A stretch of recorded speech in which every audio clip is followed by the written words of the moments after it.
Hello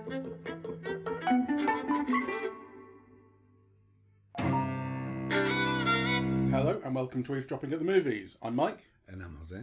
And we've just been to see Bugonia, the new comedy, thriller, black comedy, absurdist, surreal, it's all sorts of things, directed by Yorgos Lanthimos. And it's based on a 2003 South Korean sci-fi film called Save the Green Planet. I don't know anything about that film. Me neither. Maybe if you've seen that film, you will know how Bugonia goes. I don't know. Maybe they chat. I don't know. But it's adapted from that. Spoilers, of course, will be coming up in this. The premise is that Emma Stone is the CEO of a large pharmaceutical company, evil in all those ways that CEOs are. And Jesse Plemons is a beekeeper and a conspiracy theorist. He's a true believer. You know, every conspiracy theory, he loves it. And Aidan Delbis plays Don, his cousin, who at the very least is not that bright. Possibly, I think it's clear that he's mentally disabled. I think that might be the case, yeah. And, you know, he's kind of very much in Teddy's wake. And we open on Teddy espousing these theories that he has that, you know, this one particular person, the Emma Stone character, is an alien. And when you start off talking about colony collapse disorder, which is the thing that happens with bees, and the reason that this is happening is not evolution, it's not your general kind of environmental worries, it's very specifically a plot by Andromedan aliens who run the world here, and she's one of them. So they're going to capture her and find this out. And so here come, you know, some spoilers. I've been saying for weeks, I thought the twist in this was already obvious, which is that she will turn out to be an alien. You know, like they spend the whole thing going, of course she's not an alien and they're just mental and stuff. And what we ultimately find out is that everything he was saying was true. I know, I didn't like that. Yeah? Okay, go on.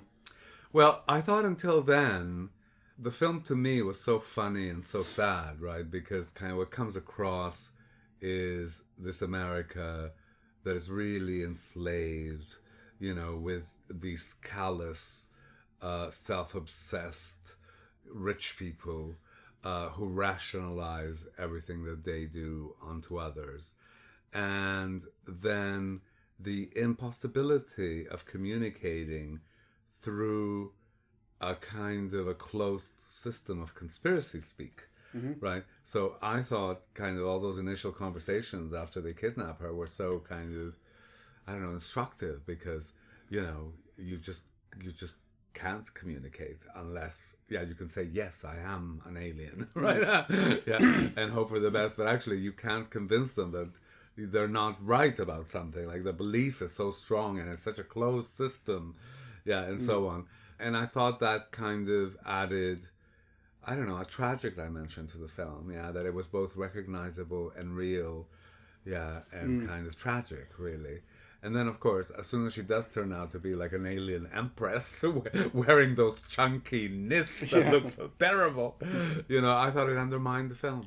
I mean, it sort of does, right? Like, it kind of very effectively expresses the kind of the mind of someone who is really lost in conspiratorial thinking, who thinks that there are easy answers to things. You know, like the problem with colony collapse disorder is not that you need to figure out how to take better care of your bees, that kind of thing. It's that there is a plot behind it. You know, I mean, this is kind of the thing with conspiratorial thinking in every sense, is when you're confronted with something that is confusing or problematic, the easiest thing to do is to assume there is purpose behind it somehow. And that's kind of where, and, you know, some of these are very kind of, a lot of conspiracy theories are not that threatening. You know, like it's not that threatening to believe that man actually hasn't visited the moon and that it was all done in a studio. Like, it's wrong, but it's not really hurting you that much. But the gateway drug of thinking that way gets you into a place where you will actually start making bad decisions. And, you know, and we see this guy who is all the way down the rabbit hole, except what happens is it turns out he's right, despite the fact he died before he could learn that. I mean, God knows what was it, because, you know, she puts him in this closet, which she says is the teleporter to the spaceship. Which, you know, you're thinking, because it's still not established at this point, is she an alien or not? And you're thinking, okay, she's luring him into the closet so that she can go and get help. And then we find out it is a closet when she uses it. But you're thinking, if he'd made it up to the spaceship and not accidentally blown himself up just before then, what would they have done on the spaceship? Like, surely the point of this was to get rid of him. Anyway, I agree with you. It's sort of, I mean, it's what the film is leading to, that revelation that she's an alien and that this was all true, and yet, as you say, it does kind of completely undermine everything about it, because the film is not telling you this is the way to be thinking. Like when he, kind of explains why he thinks what he thinks, he's talking about, for instance, when they've got her unconscious when they first kidnap her, and they're looking at the body, and the Don is saying, how can you tell? And he goes, it's the density of the hair, it's the narrowness of the feet, and you can tell all this stuff, and it sounds like bollocks, right? And it is. Well, we don't know where he's got this from. We don't know if he's just lucky that he's actually managed to catch an alien, sort of thing. So the idea that he was right and was carefully thinking about this and so on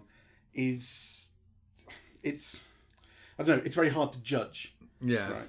It's very hard to judge. Also, it kind of undermines so much of what was good about the film, because basically, if she's like the superior evolved person who will be punishing Earthlings for not being more involved and for killing the planet, then why is she such a bitch?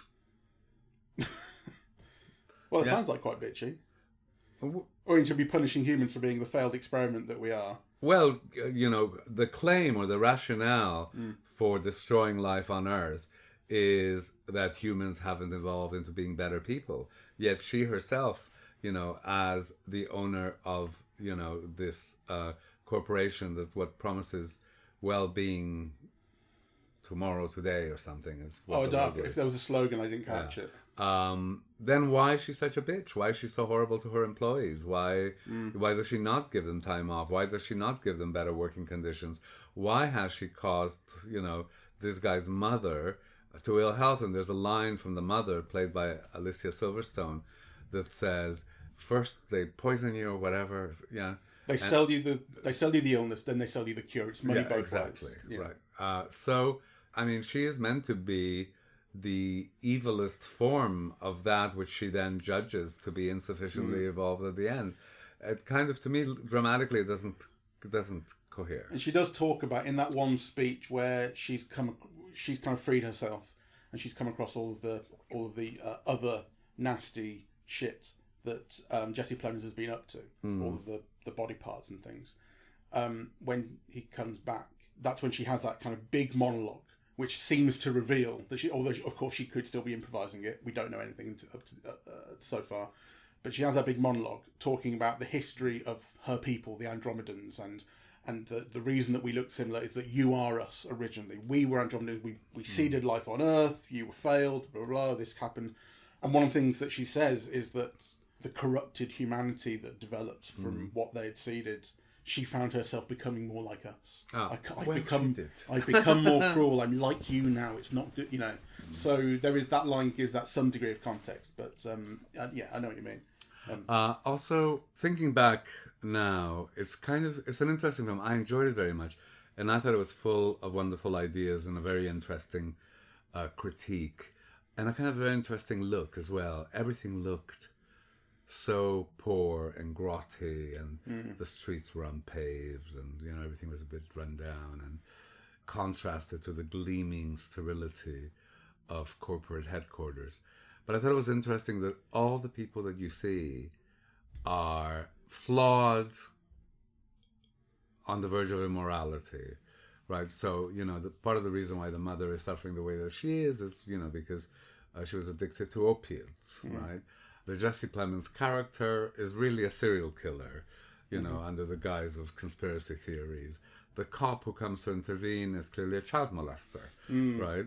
So kind of the only person who is morally in the clear. Morally in the clear is the one who's intellectually Don challenged. So, and his life is ultimately completely tragic. I mean, right at the start, his cousin Teddy said, enforces chemical castration upon him. We have to do this. We have to clear our minds psychically of anything that the alien can use to take advantage of us. And one of those things is lust. You must chemically castrate yourself. She'll use sex against you. And he's like, I was really hoping one day that I would have sex with someone. and he doesn't get to do that, and he spends the whole time just under the thumb, not even allowed to speak, not even allowed to go to the toilet. during dinner, and winds up convinced into a position where he kind of sort of happily shoots himself. It's an extremely tragic story. I mean, the whole film, I think, has a giant, I wouldn't even say it's a streak, it is misanthropic through and through. It is, isn't it? I mean, it is, and yet it's funny. And I like that about it, though. And I mean, I want to talk a little bit about the mise en scène, right? Because I now can't remember to compare to all the other Yorgos Lanthimos films, and I think I've seen all of them except for his first ones, the Greek ones.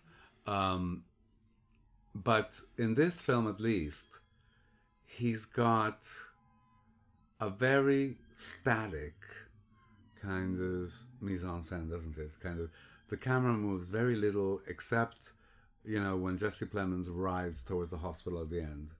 I would say it's an interesting thing, actually. I think the camera moves when people move. It's just a thing that most of the film is set within the house. People are just sat there having conversations.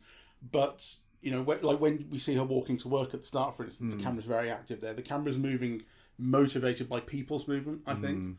That's what I would say. I also think it shares that wide angle thing that I think is probably, again, it's funny. The other day we were talking about Frankenstein, and I was saying, I think this is true of Guillermo del Toro, but I can't put it to mind necessarily, that he uses wide angle cinematography a lot. I'm pretty sure this is true of Yorgos Lanthimos. Oh, for sure. And you see it here. It also will very rarely put the camera at eye level. Like remember the bit at the end of The Fabelmans where he meets John Ford, and he says, when the camera's up here, it's interesting. When the camera's down here, it's interesting. When the camera's when horizon's at eye level, it's boring. Yorgos Lanthimos seems to really believe in that. Yeah. The camera's always up high or down low, finding some dramatic, interesting angle that the wide angle emphasizes. I thought the film lacked visual poetry. The only moment that kind of stood out is that moment where she's shaved and you see her look, and actually, at that moment she looks surprisingly beautiful, and then the lights go down and you see half her face in the darkness, and then she turns to an angle, and you see her in profile, kind of illuminated as if by candlelight. I thought, that was kind of a moment of visual pleasure in a film that doesn't seem to have much. I think more of it visually than you do. I think it is generally lit very beautifully when you see the silhouette is illuminated from behind, that sort of thing. And also I think the colours really pop at points as well. I mean, when Don kills himself and she wants it with blood all over, that is really visceral. In the truest sense. Yes. Well, you may be right. I kind of have reservations about that, though. I think the film works very well. It's a very, very difficult film to film, right? And I think it's very successful, and it made me laugh for sure. And Jesse Plemons, I think, is fantastic. It's kind of interesting, really, because until that ending, which I think is kind of undermines the film and feels kind of tacked on. Yeah, so you found it, what's the word? Inevitable, right? I found it tacked on and very inevitable. But until that moment, I thought it was his film. Yeah, he was the one acting, he was the one thinking, he was the one planning. Yeah, the Emma Stone character was his prisoner, really. And then, of course, again, the film reverses that, because, by adding on that tacked on ending, then the film really does become about her, right? Kind of, she starts the film, she ends the film, she destroys the world. Yeah. It sort of depends on how seriously you take the question of whether she's an alien or not. Because if you don't take it that seriously, as I think most people probably don't, then the film is Jesse Plemons, because the film is about his way of thinking and what's he going to do. Yeah. If you take that question very seriously, then the film is hers, because it's about, is she or not? Will her secret be outed? How is she going to get out of the situation? See what I mean? I see what you mean, but I think really the film doesn't give you, or it didn't give me any clues as to the possibility that she would be an alien. I mean, really. I'll tell you the one thing that because I was going the whole film. I was going, I'm pretty sure she's going to turn up in an alien, and the reason that I thought it was an inevitability is putting it a little strongly, but I definitely sort of definitely felt it was coming and had done since I saw the trailers. And the reason was that it's Yorgos Lanthimos, and I thought he's going to have some kooky Yorgos Lanthimos twist in this, and it will turn out that the thing that's dumb is actually true, and that's the joke was on us all along, sort of thing. The one thing in the film that I think is good evidence or good reason to actually question whether she's an alien or not before the reveal is that she knows a lunar eclipse is coming. There's no reason for her to know that. We're told in intertitles 3 days to the lunar eclipse, 2 days to the lunar eclipse, with no other context given. Like, no one else has mentioned the lunar eclipse. Well, I thought she discovered that when she went into the room and read all that he had found out about her. Oh, did she? Yeah. Was that shown to us? Yeah. Well, in that case, hush your mouth. Yeah, she goes into that room, finds all the bodies and corpses of all the other people he thought were aliens that weren't, right? And then finds all this information about her and also about the lunar eclipse, I thought. Oh, right. If we were shown that, then I missed it. Then in that case, hush my mouth. Well, that's one thing where I thought, so. Right, here's something that she wouldn't have any reason to know, but maybe she does. Well, that's my memory of it. It's scant evidence anyway. Like, that aside, there is nothing for you to grab onto and say, oh, there might be some real questions about this woman. There's nothing. Yes, and also, I thought it was very much his film, not only, because of this question whether you believe that she is an alien or not, but also because, you're in his house, you're in his head, the relationships that you see in the film are all his mother, his cousin, his molester, babysitter, you don't know anything about her, right? Which I suppose you can make a counter argument and say it's because you know nothing about her that she's an alien queen. Well, in a sense, this discussion reminds me of Ex Machina, and spoilers will be coming up from Ex Machina when I explain this. But it's because that film, the whole way along, so if you don't know, that film is about a guy who is invited to, again, like a big CEO's house, to evaluate this AI-driven robot that he has. And the guy is a guy, and the robot is a sexy woman, and all the focus is on the guy. You think it's the guy's film. And then the way the film ends turns it round, and it becomes the woman's film. The woman, or the female robot, all of a sudden has all of the initiative and makes the final decision that people, I think, find really kind of objectionable quite a lot of the time. So the end of that film is her leaving him to die, locked in a room in that house and going out into the world on her own. But that recontextualizes the entire thing, because if you then go back and look at the whole film from her perspective, the whole film from then up until that point, you're going, it's his film. How does he feel about this? Is he going to fall in love with this robot? Does he think she's alive? All that kind of stuff. You go back and look at it again from her perspective, and it's completely about someone who is a prisoner, abused very probably, and sees an opportunity to manipulate someone and make her escape. You can watch the whole film second way. Once you realise, once that ending turns it round, I'm not sure that this will have that.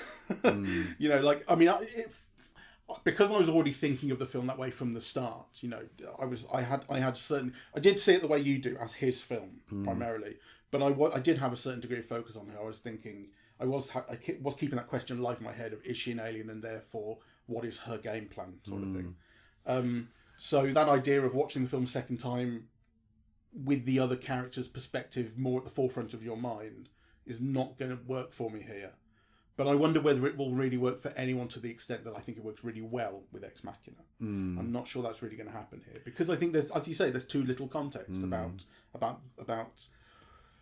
who she is or might be and the way she's thinking and so on. Like, the way she's behaving is essentially the way that anyone captured in any film is, which is try to lie to your captor, try to seduce them, try to work your way out, all that kind of stuff. It's not like nothing is that clever, or original, or different about the way that this person is behaving. Just, and the fact that she's an alien has no bearing on that. I'm trying to think about, this question of this paranoid conspiracy ideas, because on the one hand, I think that the film really dramatizes the danger, or the kind of the discursive loop and the inability to communicate that an adherence to a belief in a particular kind of conspiracy can bring forth, right? So in that sense, I think kind of to say that the conspiracy is true is kind of politically kind of dangerous in a way, i.e., we must always entertain conspiracy theories because they always contain a nugget and they may be true, and how do you get away from kind of being closed on in ideological loops unless you kind of can begin to think in terms of conspiracies, and of course kind of on the other hand you do think, well, things that people think are kind of completely absurd are sometimes true.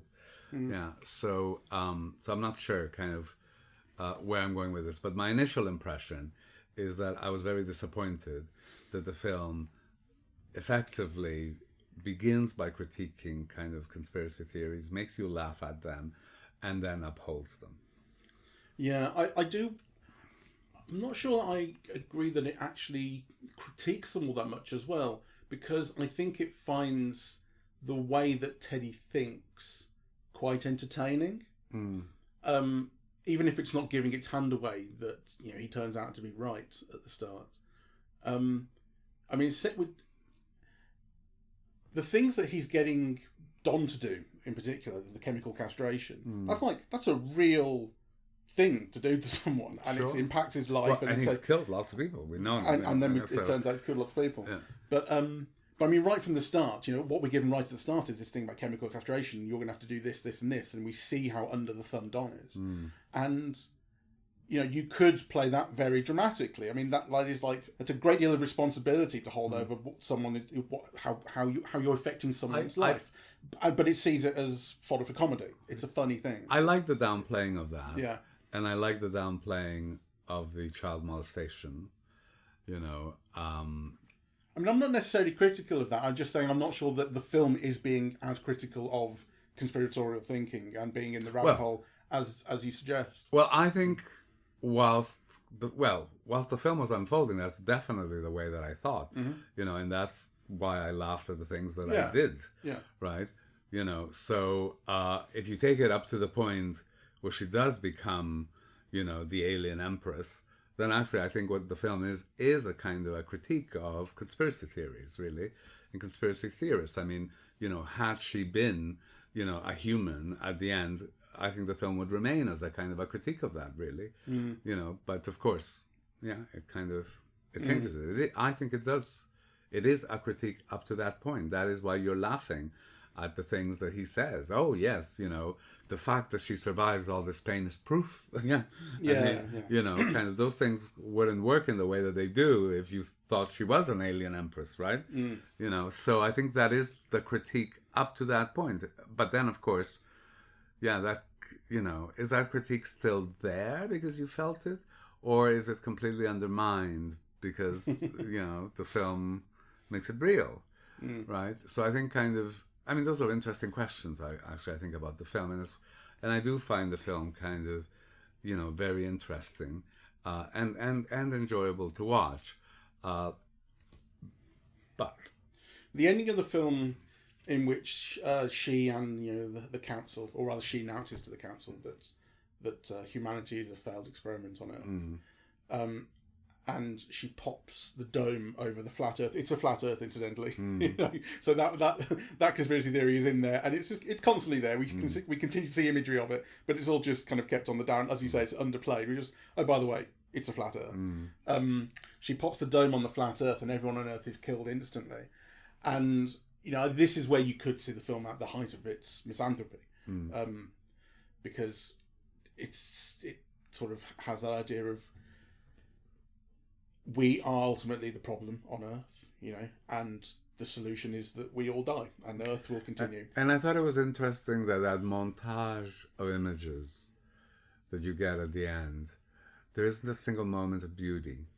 Yes, it's kind of, packages going through the assembly line, or kind of people working in the factory, or a not very attractive couple in the midst of making love in this kind of... It's very judgmental of you. I thought they were beautiful. Yeah, right. You see lots of attractive people dead on the beach. I thought they weren't particularly attractive, and it wasn't a particularly attractive image. Yes. My thing is that he wanted to make these pedestrian images, so actually you're not mourning for the loss of humanity. I sort of think that. I mean, I didn't find it moving, for sure. But I think the film is kind of... I'm not sure the film is aiming at that. But I was. Well, what is the montage for then? Well, I was just looking up the word Bugonia before because it doesn't appear in the film. It's not like she turns out to be Empress Bugonia.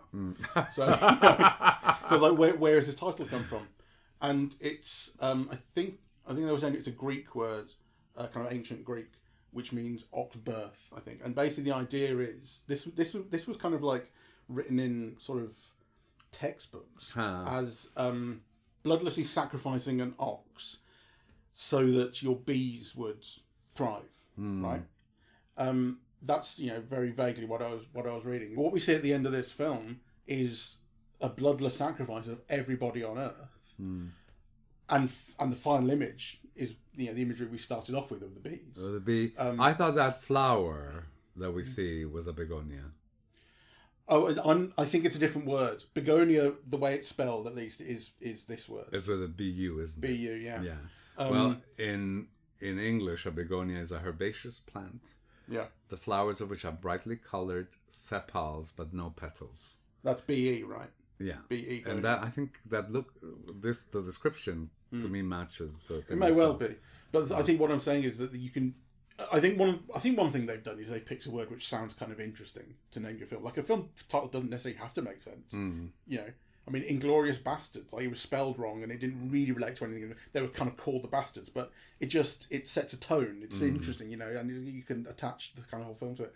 I think that's an element of what's going on here with just calling it Bugonia. But I think this idea of this kind of bloodless sacrifice that allows something to thrive beyond it, you can kind of attach that to the end of the film and see it as not necessarily as misanthropic as I'm suggesting, and that although you have to read an explanation of what that word means in order to understand this, you can see it as the death that allows something else to thrive in some way. Maybe that's a kind of implication. Or I mean, it really that imagery at the end really reminded me of COVID.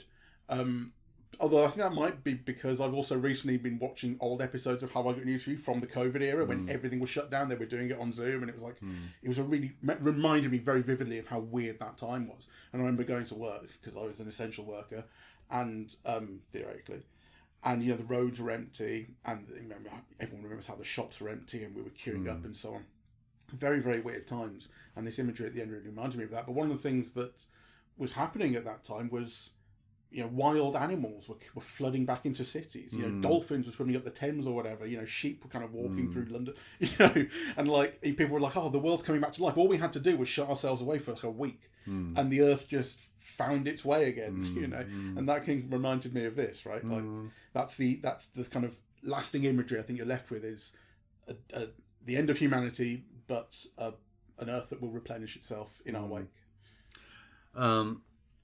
I want to say a few words about Jesse Plemons because I think he's so fantastic in this, and he's got such a kind of peculiar look, with his blonde hair and his reddish blonde beard and, this kind of ordinary looking guy, verging on ugly, but, that could also seem attractive at points, and, his skinny little legs, and you do see him as kind of like an everyman, figure in the film, basically kind, and you see him kind of talking, to his co-worker at the factory and so on, and then discovered to really have been a serial killer, so I thought he was tremendous, in this kind of low-key way, because for me, he was at all times believable, as both the person who's kind and he's a good son and, kind of a bit nerdy and so on.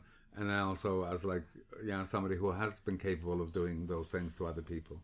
Yeah, well, I mean, I would say that your description of him is something you could basically apply identically to the character Todd that he played in Breaking Bad, which was the character that I would say made his name. Right. Brought him to people's attention. But I don't know if you watched. I think you did, right? I did, yeah, but I don't. So Todd was in the last season. Must have missed his season. Todd was in the last season. He was the one who turned out to be like a proper psychopath, but he was a very unknowable character. You really didn't know what was going on with this guy, and he was extremely polite and very professional. He wanted to learn the business and stuff, and he was also capable of killing someone at a moment's notice with no thought whatsoever because it suited his purposes. He kills a kid at one point, and that kind of has kind of very dramatic repercussions and so on. But like he just did it because it was the right thing to do. It protected them. That kid would have told people about what they were doing and so on. And he was like people found him a really scary character because he was capable of that, but also when he wasn't doing that, he couldn't have been nicer. He was polite and genteel and clever and curious, so to some extent, not all of that is identical to what's going on here, but there are definite similarities, and that two-sided character is absolutely there, except it's just that the one side really, or the extent of the one side, is not shown to us until much later on in the film as a reveal. Whereas in Breaking Bad, it was much more of like a character component, from the start. Yeah. Okay. Well, I it's one of those interesting films because I thought it was an experience at the cinema, and yet it's one of those things that I'm not sure I would have sat through on television. Interesting, yeah. So, if you are thinking of going to see it, do take the opportunity of seeing it at the cinema. Yeah, I would say so. There were points early on when I thought this is taking a little while. Those early conversations, I thought, it took a while to develop a sense of movement and purpose and destination. Really, I think it's around the time the cop arrives. And that's when I start thinking, if you start to get cross-cutting all of a sudden, because there's action upstairs, there's action downstairs, and the cross-cutting is not quick. We see a long scene upstairs, a long scene downstairs, but it gets a little bit quicker, and a sense of tempo and a question of will they be found out starts to develop. And that's when I think the film starts to pick up pace and get quite interesting.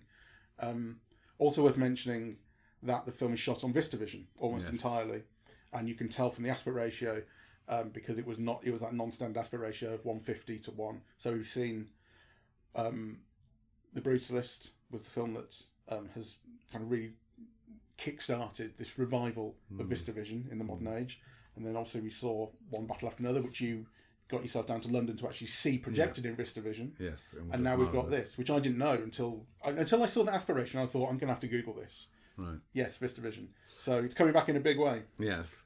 Also worth saying that Marlene Dietrich lives. The closing song of the film is Marlene Dietrich singing "Where Have All the Flowers Gone?" Yeah, and it's kind of actually quite powerful, really. You have like the deepness of her voice and her inflections, and and it kind of is a lovely way to end the film. One last thing I think we should point out is we've talked about Jesse Plemons. We haven't talked that much about Emma Stone. And Emma Stone's remarkable in it, and she's dedicated a serious amount of herself to this because she had her head shaved. There was footage ages ago of her at some do the Met Gala or something like that, and she was like adjusting this wig, and you could see like she was mouthing to people like, "Can you tell it's a wig?" And everyone, and that's not the point of wearing a wig, right? You're supposed to fucking hide it. The idea was she was hiding the fact that she had actually shaved her head for this film. That happens very early on, and she's remarkable in this. Like she's definitely. I think this is a fourth collaboration with Yorgos Lanthimos. Those two see eye to eye, and she is she seems to be his muse to some extent. Yes. Although I think that's putting it a little bit one-sidedly because she produces and she's deeply kind of creatively involved. They clearly have. I don't know. It feels like there's something really intuitive about the way they work together because she gets it. Yes. Like what they're doing together. She understands the way that he wants her to look, the way that she wants her to behave, the way that she will appear on his screen, in his camera. Yes, it's interesting because I was going to make the argument that, or the point, and I'm not sure how true it is, but I think she's like a real star. In the sense she's magnetic. You can't help looking at her. And of course she's very good as well. Yeah. And kind of contrast that to Jesse Plemons, who to me, seems to become that character really. Yeah. Equally, you watch him and with interest and so on, but there's a sense of him kind of, I don't know, shrinking into the part, or whereas I don't know, there's something about her cheekbones, her eyes. It was just it kind of exudes a kind of a star quality. But anyway, kind of. A superficial thought, probably. Maybe, but she is, she's in a position where she is making very interesting decisions about the work that she does, and this Yes. is another one of them. And these are all chances, and they're all kind of serious films. Serious films about ideas, worth doing and worth watching. Yeah. So I do recommend this. I like the way it looks. I ultimately like the way it flows. I think, we're not sure about that ending, but at least it ends in a weird way. I mean, there's nothing wrong. I do like a film that kind of threatens to do a weird thing and then actually does it. Yes. Well, even if it doesn't really feel the knits made me laugh. When all the aliens appear with his chunky knitwear. Yeah. I mean, the way that the end of the film looks once you make it to the spaceship is pure kind of 1960s Star Trek throwback. Yes. The redness and the cheapness of that set. Yes. It's having a lot of fun with the way it looks at that point. Yes. Yeah. All right. Well, thank you all very much for listening. We're Eavesdropping at the Movies, and we are on Apple Podcasts, Audible, Spotify, SoundCloud, YouTube, and YouTube Music. On social media, we're on Facebook and Twitter at Eavesdrop Movies and Blue Sky, eavesdropping.bsky.social, and the website is eavesdroppingatthemovies.com. Thank you very much for listening. Bye-bye.